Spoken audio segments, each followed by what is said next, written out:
होने वाले आसन की श्रृंखला में हम सब सर्वप्रथम लेने जा रहे हैं मेरु पृष्ठ आसन का अभ्यास। जिस तरह कटी चक्रासन होता है, इसका भी अभ्यास उसी तरह करेंगे।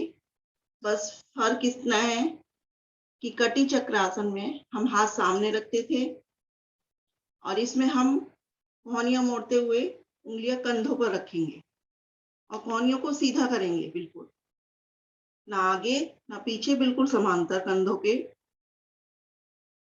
एड़ी पंजे मिलाकर रखेंगे, घुटने सीधे,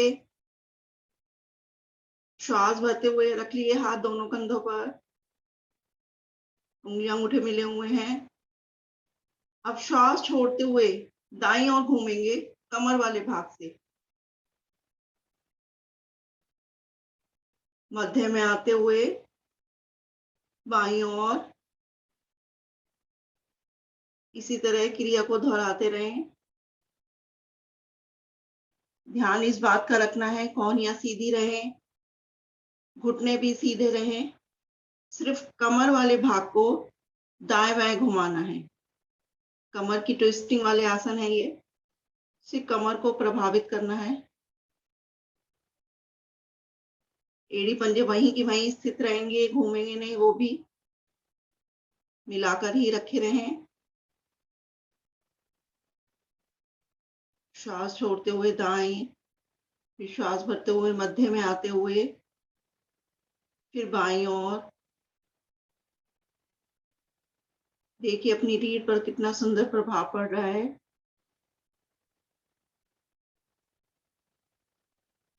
कीजिए, 5 बार और करेंगे। 1, 2,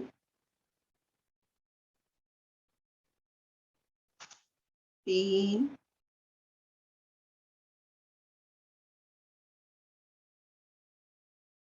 4,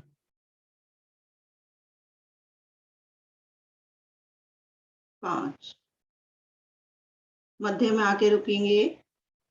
अब इसी क्रिया की हम दूसरी आवृत्ति लेने जा रहे हैं। हाथों की स्थिति यही रहेगी। श्वास भरना है, श्वास छोड़ते हुए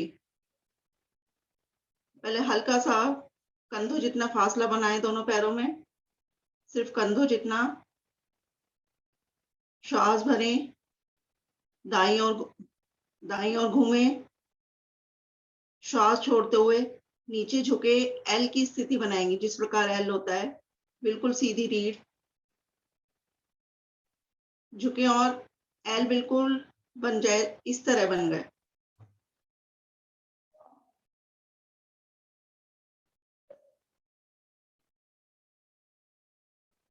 अब धीरे धीरे घूमते हुए इसी प्रकार बाईं ओर आएंगे। पूरा घूमे, गलत कर रहे हैं आप सब।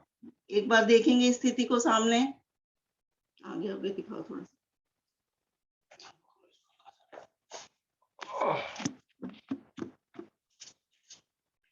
देखिए, दोनों कंधों पर पैर खुले हुए, कंधों जितने। मैं बोल रही थी।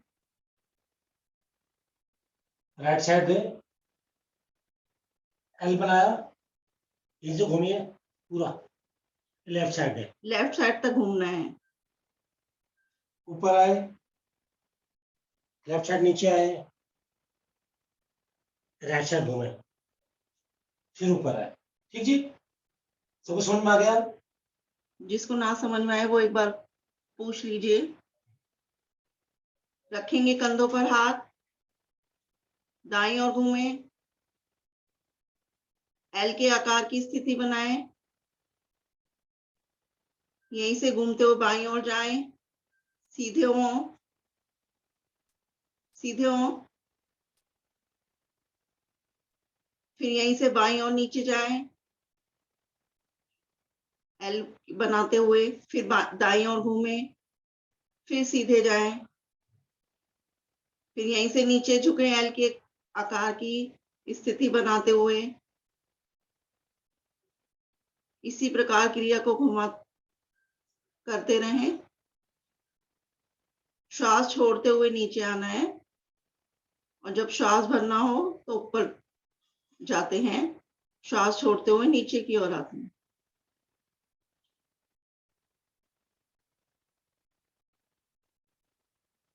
धीरे धीरे करेंगे इस क्रिया को, नहीं तो चक्कर आने की संभावना रहती है। 1 सेकंड का होल्डिंग देते हुए।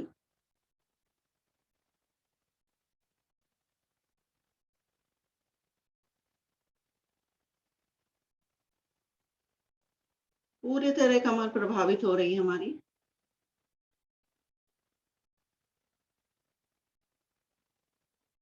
प्रकारांतर नाम है इस आसन का।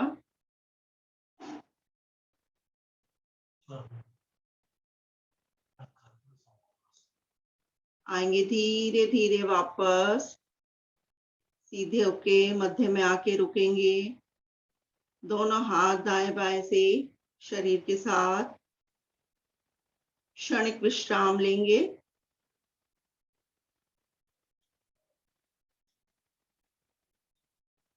अब हम संपूर्ण शरीर को प्रभावित करने जा रहे हैं।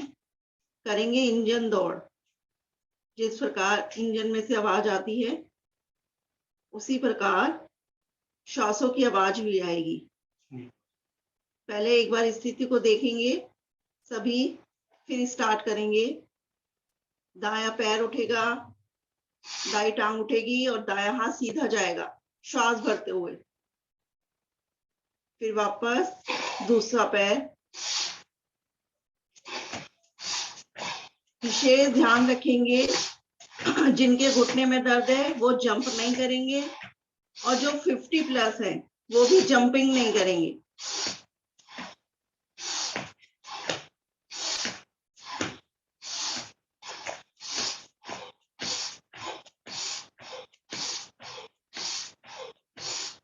श्वासों की आवाज आनी चाहिए, जिस तरह भस्त्रिका प्राणायाम में आती है श्वासों की आवाज।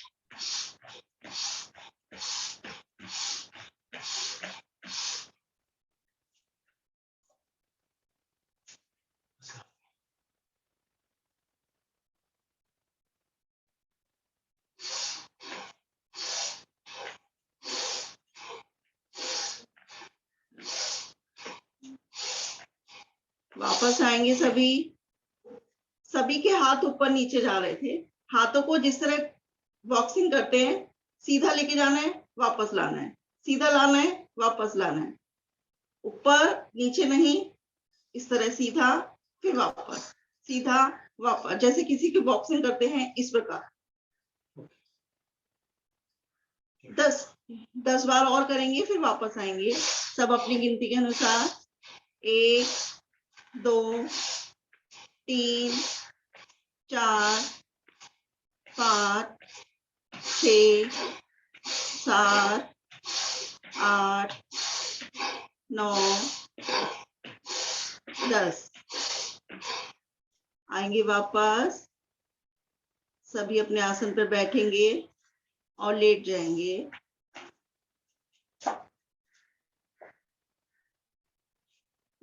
विश्राम लेंगे। दौड़ के बाद विश्राम का अलग ही आनंद। देखिए अपनी हृदय गति को, तेज तेज चल रही है, उसे सामान्य करें। गहरी लंबी श्वास लेकर हृदय गति को सामान्य करेंगे, सांसों को सामान्य करेंगे। संपूर्ण शरीर ढीला। लघु शवासन।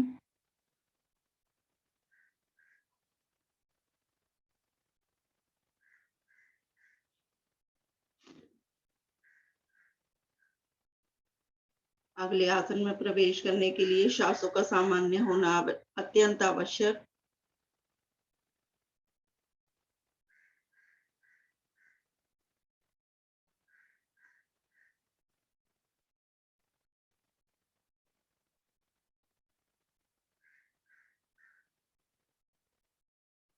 सभी की श्वासें सामान्य हो गई होंगी, तो मिलाते हैं एड़ी पंजे। जिनकी श्वास सामान्य नहीं हुई वो फिर गहरी लंबी श्वास लेकर श्वास सामान्य करें, तभी अब अगले आसन में प्रवेश करें।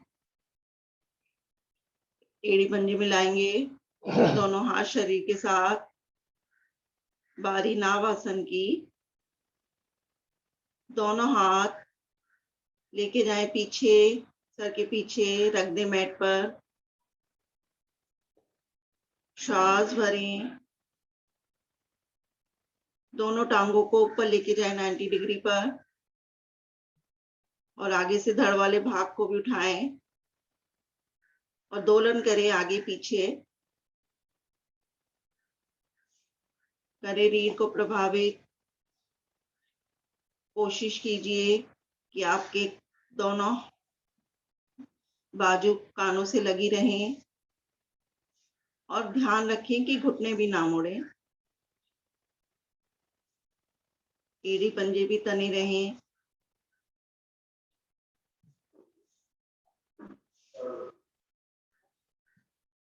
रीढ़ को लचीली बनाएं नावासन से। रीढ़ लचीली होगी तभी हमारे आसन अच्छे बनेंगे।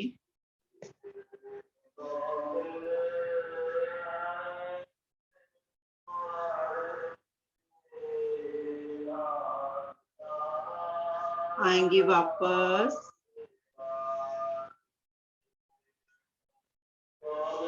दंडासन में बैठकर विश्राम लेंगे सभी।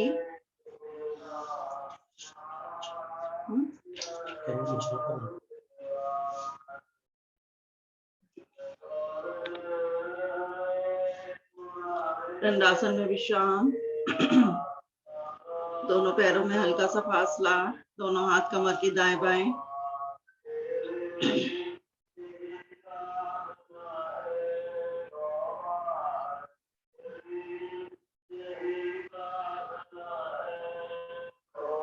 अब दोनों पैरों में अधिक से अधिक फासला कीजिए।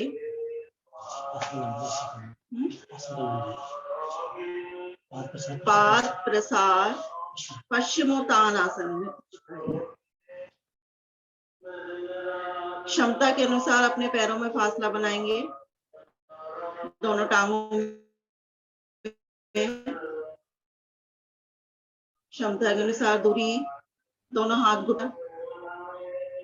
अब दोनों हाथ पीछे ले जाएंगे और उंगलियों में उंगलियां फंसा लेंगे। ले जाए कमर के पीछे और उंगलियों में उंगलियां फंसाए। अब दाईं ओर घूमेंगे, ट्विस्ट करेंगे अपनी कमर को दाईं ओर और माथे को दाएं घुटने से लगाने का प्रयास करेंगे और हाथों को ऊपर ले जाएंगे। पीछे से हाथ ऊपर उठेंगे।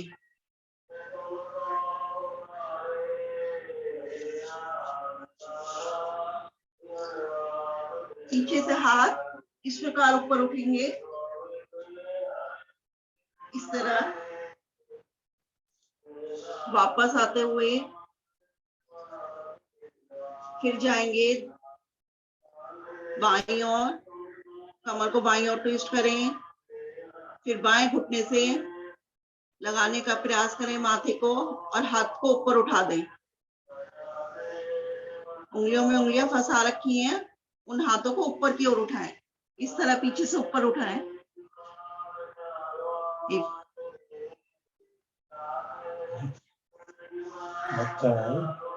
मध्य में आते हुए अब जाएंगे सामने की ओर। सामने की ओर जाएंगे। अपने माथे को मैट से लगाने का प्रयास करेंगे। जो नहीं जा सकते वो वहीं जाकर रुक जाएंगे। जितना जा सकते अपनी क्षमता के अनुसार उतना ही जाएंगे। आएंगे वापस।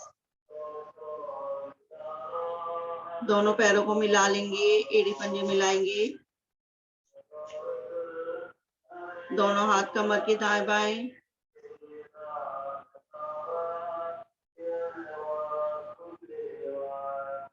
लेंगे कोण आसन का अभ्यास। श्वास भरेंगे, एड़ी पंजे तानेंगे, कमर को सीधा रखेंगे और अपने मध्य भाग को उठा देंगे ऊपर। अधिक से अधिक उठाने का प्रयास करें। घुटने सीधे, घुटने नहीं मुड़ेंगे, एड़ी पंजे नहीं खुलेंगे। रुकेंगे ऐसी स्थिति में। पूर्ण स्थिति में हमारे पंजे आसन से लग जाते हैं। संपूर्ण शरीर प्रभावित, कंधे, हथेलियां, जंघाएं, पिंडली, सभी कुछ प्रभावित हो रहा है। जो वापस आ जाते हैं वो पुनः एक बार जाएंगे, और जो रुके हुए हैं उनकी स्थिति बहुत ही अच्छी। अपने अभ्यास को बढ़ाएं, देर तक रुकने का प्रयास करें। हथेलियां भी मजबूत हो रही हैं, हमारी कलाइयां भी मजबूत हो रही हैं।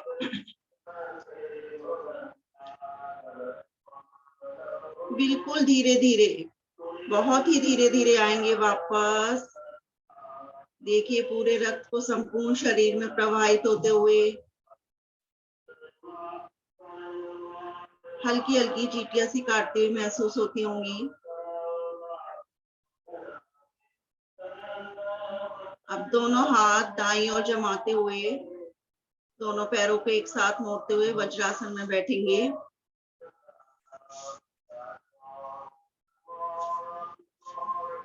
वज्रासन में विश्राम लेंगे।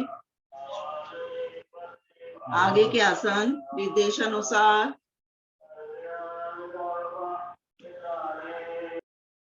हरिओम सर।